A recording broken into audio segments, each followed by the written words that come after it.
Beauty. Okay, if you have lost your luster, like that deep excitement, that fucking obsession for your career, for your business, for your brand, for your relationship, for your life, like you feel like you wake up and you're like, where's the spark key?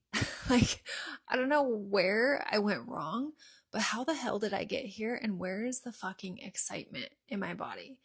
If you wake up every single day and you're like, I just miss that version of me that felt excited about where I was going, what I was creating, what I'm meant to do on this God given earth.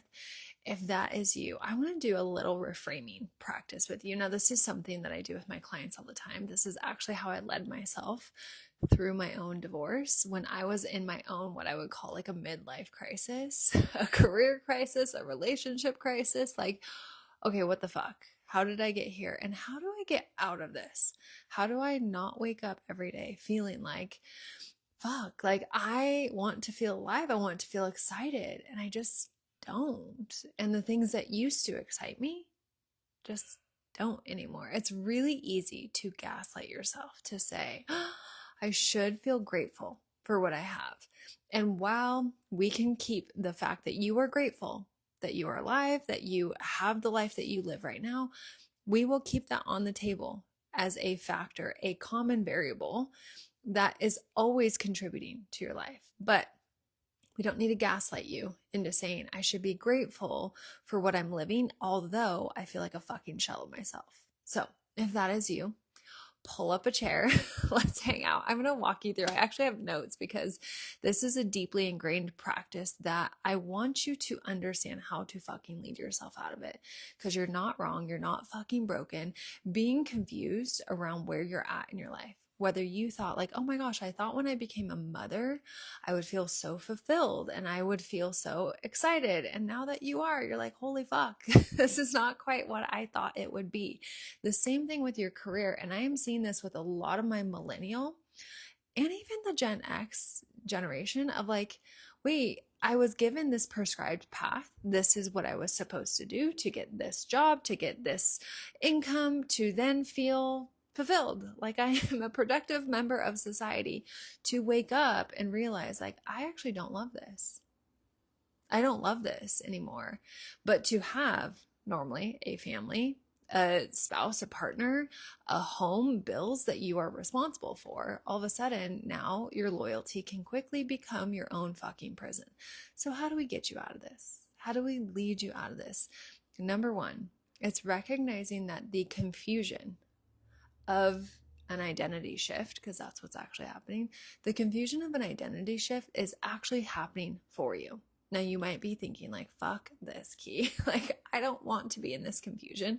For the love, please give me clarity. And I find that with a lot of women, when they're in confusion, they oftentimes are just looking for like, give me a strategy, give me the next step. What should I do? They're looking outside of themselves for the fucking answer to get out of the pain and the discomfort of confusion. But if I can just shift your perspective on confusion at the bare minimum on this live, again, this is probably landing in your life for a reason, right? If I can shift your perspective of confusion to confusion is actually happening for you, for your own growth, for your own evolution, for you to finally let go of the bullshit identity pieces that aren't serving you anymore. So when we look at confusion, like we have been taught that we need clarity, right? And clarity feels exciting. It feels like, oh my gosh, this is the path. This is what I should do. This is what I should create. But with confusion, what I want you to look at is we're not necessarily looking for clarity right now. We're looking for like the shedding away of what is not actually serving me. So I want you to think about it this way. A refiner's fire. Some of you guys understand the story from the Bible, right? There's multiple references to this. A refiner's fire is where we are actually extracting what doesn't belong, right? We put gold into the refiner's fire, they pull it out and they are actually extracting off the things that do not belong, the things that do not come along, right? And so you are in a refiner's fire right now. If you are in any type of confusion, You are currently in a season of refinement, which means you get to have the discernment, the agency to say, what comes along? What gets to come with me? What's on this journey with me? And oftentimes when I have clients who come into my space who are like, I just want to know, like, what should I do? What's the path? Where do I go? Right?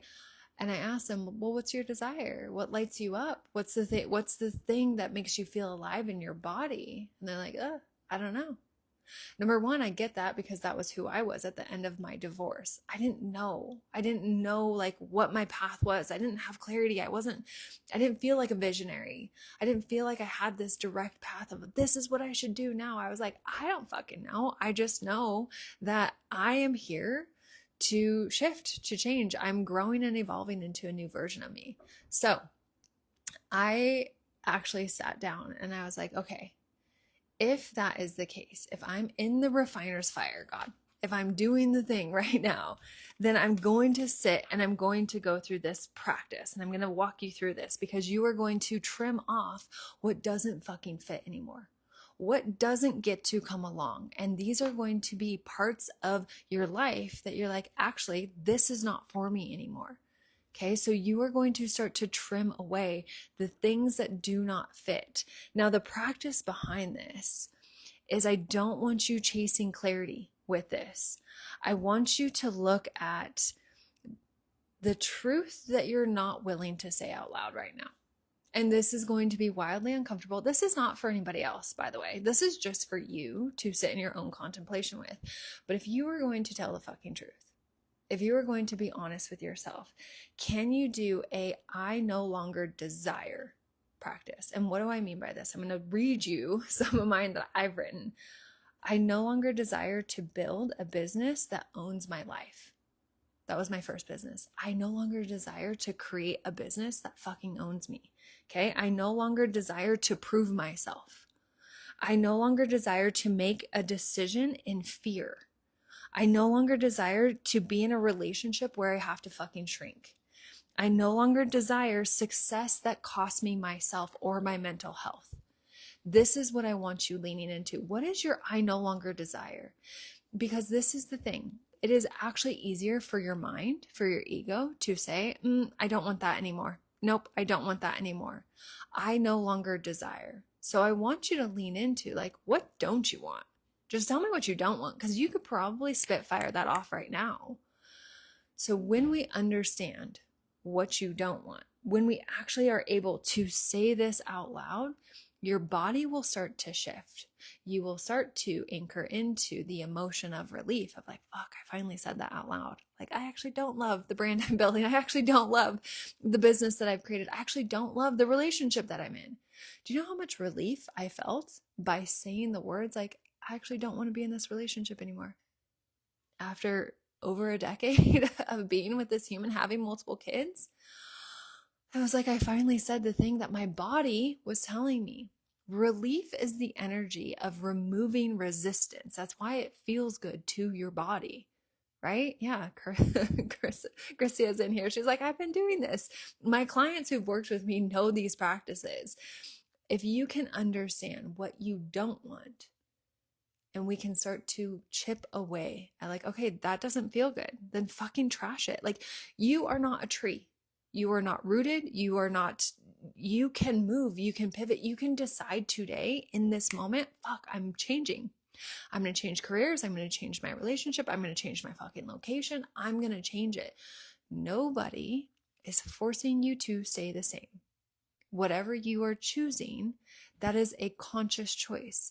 And so if there's something in your ecosystem, your relationship, your health, your business, your brand, the amount of money you're making, anything that feels so massively misaligned, if you consciously know like, I've outgrown this, I'm not that human anymore, and you're not doing anything about it, you are choosing it. And I say this with so much love and compassion, but once you recognize the fucking power that you have in your own body to choose different, to say, I no longer am available for these things. And it's okay to say, I'm no longer in alignment with the business model that I created, and to not know what's on the other side of that. That's okay. Because once we know what we don't want, energetically, we free that energy from our body. And so again, you're feeling resistance removing from your body when you're actually proclaiming your own fucking truth. And this is so important, especially for women, because you store that energy in your body. Where do you think disease comes from? You're stressed every day. You're misaligned every day. Where do you think all of this disease comes from? You can't live a life constantly misaligned, people pleasing, saying yes to shit you want to say no to, continuously showing up for a job that you fucking hate, and not expect yourself to become a shell of yourself. You're literally choosing misalignment after misalignment after misalignment, and then you're justifying it. But it pays the bills, but it's for this, and so you're literally white knuckling onto your own limitations. But this practice of I no longer desire, this practice will start to crack the facade that you've been holding on to. And it will feel tender, like pushing on a bruise. It will feel sensitive. But if you can sit with yourself and actually contemplate, okay, what do I no longer desire? What isn't serving me? You are here as a growing, evolving human being. You are supposed to refine yourself. I hope to fucking God that in 6 months, you are a different human watching this video. In 6 months, you're like, I have completely changed. I met with a client today. I've been coaching her for almost 5 years. I met with her today. I'm like, I have literally watched so many different iterations of your identity come forward, who you are. She shed 50 pounds over the past 6 months. Why? Because her identity shifted, because of who she saw herself to be before the physical manifestation showed up. And so this is what I want to anchor your body into. The body always knows. This is why people who feel chronic stress or anxiety or depression, it's the body is trying to communicate to you. You're not wrong. You're not flawed. You're not doing something wrong. You're not behind. Your body is trying to communicate. You're just not paying attention. You're thinking that with time, this will just go away. I thought that. I thought like, oh, with time, my marriage will get better. Oh, with time, maybe he'll be the one to decide to leave. Maybe he'll be the one who leaves me. Like, it never changes until you make the decision of what is not in alignment for you. And it will make no sense to a lot of people. I will tell you, especially if you make a major life decision. I've had clients who have had high paying, multi-6-figure corporate jobs that they're like, I hate it. I hate what I've created, and they fucking leave. And they take a pay cut for a while they are building something brand new that lights their soul on fire. And guess what? The compound effect starts to take place. And within months, some of them years, they have easily replaced their old corporate income and doing shit that they love.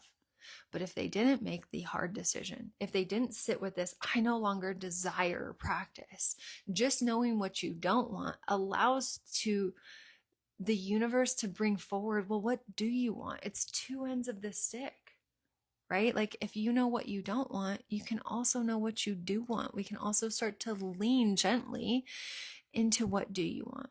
What do you want to experience? How do you want to feel? Most importantly, behind that experience, because you can build a business to millions, but you can burn yourself out. You can sacrifice your health. You can sacrifice your mental health. You can sacrifice your family. Like, I'm unavailable for all that shit. I build businesses that are massively in alignment for the life I want to live, the mom I want to be, the wife I want to be, the mentor that I want to be, the creator that I want to be. Like, build something that is in alignment with what you actually desire, and know that it's fucking possible, right? And so again, if you are in any confusion point in your life, create a list of what you no longer desire. And what we're going to do after that is we are going to reframe your desires, right? Like, again, most people think like, oh, a desire is like this perfectly mapped out vision. If you have a new desire, it comes in and you're like, this is the vision. This is what I'm going to create. Y'all, every single fucking business, I'm going to just be honest with you, every business started with a very specific vision that has morphed and been refined and tweaked and pivoted so many fucking times that the first iteration is almost comical, right? Like my second business, my digital media business, the original idea is actually laughable at what we started with. But it continued to morph and refine, and we continued to stay in flow of what the actual business would look like. This is what happens when you stop creating resistance in your own damn life. You own your actual truth of what you want, and you're able to say, I don't want all of this. I do want to feel this way. I want to feel like this in my business. I want to feel like this in my relationship. I want to feel like this in my health. And this is where your self-leadership, your emotional intelligence, you tapping into how this universe is coded, the frequency field that you're playing in, this is how we start to bend reality into like, oh, fuck, I knew how I wanted to feel, but I never thought it would come in this way. My clients tell me this all the time. I never thought it would be this way, right? My client Christia, who's on here, if she's still on here, she's launched an incredible business probably 6 months ago. It's blowing up. Had you told her a year ago that that's the business she would be running, she would have laughed at you. She would have been like, there's no way. So I just want you to see that your role is not like how. I think as a visionary, sometimes you can put that pressure on yourself of like, okay, I'm career confused, so I need to figure out how I build something new, how I create this, where is the direction I'm going? I need to get very strategic with this. God doesn't play with your human strategies, my sweet friend. God plays in the illogical, bending reality, surprising and delighting you, making you realize that miracles exist on a daily basis. You are a walking miracle. And you being in such alignment with yourself, being tucked right in under God, saying like, okay, I'm ready. My eyes are open. I will not live a life that is misaligned. I refuse to make moves out of misalignment, out of fear, out of ego, out of shame, out of lack, out of limitations. I refuse to move from that energy. I will only move from an energy of this is for me. I don't know how, but I know exactly how I want to feel. And I'm going to white knuckle that. When we start playing this game, you will be shocked at how fast everything shifts. These are the laws of the universe bending in your fucking favor. This is what the greats have been teaching for hundreds of years, thousands of years, is the answers are within you, but you have to be willing to trust yourself, to own your voice, to say out loud what it is that you have outgrown. This steps you into what I call the void. When you're in this space of confusion, you are not who you used to be. Actually, like you've outgrown parts of you, your business, your identity, things that used to fulfill you in a relationship. Like you have outgrown that, and you're not quite who you think you should be yet. And so you're in this void. It feels very unknown. It feels a little bit chaotic. But this is what I want to leave you with. Don't rush through this season. This season is actually such a sacred season of you truly exploring what is the wisdom that I want to extract from this last chapter. What are the things, even writing out this, like I no longer desire these things. That's wisdom. That's like body knowledge that only you know. Nobody can tell you this. No coach, no mentor, no spouse, no parent. Nobody can tell you the wisdom that you have literally experienced in your life. Nobody can tell you what you desire. Nobody can tell you when something was misaligned for you. On the surface, you could have the prettiest resume, the best looking life, but you could feel empty inside. And so with this contemplation, you are extracting out the wisdom from your own life. I thought I would really like this, but I actually outgrew it. I thought I would really love this aspect, but it's not actually that fun to me. I actually tried this and it was surprisingly fun. Like, okay, I'm going to lean into that. Like that's your wisdom. This is why the answers are always from within. Always. What I do with my clients is I amplify the answers from within. My channel is able to tap into who you are and where you are meant to go. And I amplify that. That's what we do inside my world. But I want you to sit with this. And again, you'll know if this practice is for you. I'm going to trust your emotional intelligence to say that, like, if you're in a confused state in any area of your life, sitting with this practice for a few minutes, 10 minutes, will fucking change the game. Like, don't just go and scroll and continue to numb out. Take this practice and start to integrate it. This is where we start to make substantial shifts. Is not, you don't need more information. You don't need to keep scrolling. You don't need to keep looking for another fucking dopamine hit. You get to actually sit in contemplation. And when contemplation, you're extracting out the wisdom. Now we're starting to integrate. Now it's like, oh, I said that didn't feel good anymore, which means I'm going to stop doing it, which means I'm going to have a 10-minute sweaty conversation, which means I'm going to start actively saying, this is not the right business model for me. And that's okay. I'm going to not shame myself through this chapter. I'm going to empower myself to step into, what do I desire? What would I desire? If I were to build my dream business, what would that look like? If I were to step into my dream relationship, what would that look like? If I were to live in the dream body, what would that feel like? I'm going to start to look at integration. How do I integrate? How do I change my identity? When we start to create micro shifts in your identity, the whole world responds. And it moves fast. Like, that's the coolest part, is you'll start to see how fucking powerful you are, because the world responds really fast to a human who is in their consciousness, in their power, in their actual like cognitive ability to say, this is actually what I desire and this is a no for me. I'm going to send this back to the universe. I don't need this anymore. So this is the game. This is what you get to play. And I hope that this live has tapped on a heartstring where you're like, okay, I'm going to actually sit with this and see what this looks like. I think that's all I have. I wrote here, I said, I truly don't think most women need another framework. I think they need permission to trust what they have already been feeling. You might need that message. So, anywho, that's what I got for you. I love you. I want you to win. Cheering for you always. And I'll continue to be here. Okay. Love you, friend. See you.